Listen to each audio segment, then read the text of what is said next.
Hello everyone, today we are going to learn basic LibreCAD 2.2 how to join lines. So for example, you can create lines. So I will use the 2-point lines.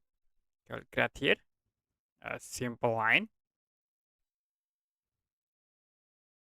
And if you want to join these all lines to polyline, you can select the lines object, go to polylines, click hold, and then you can choose create polyline from existing segments.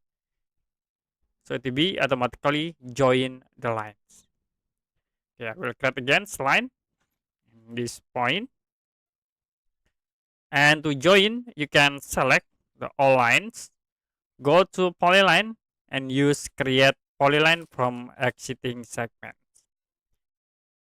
Okay, that's it for basic LibreCAD 2.2 how to join lines.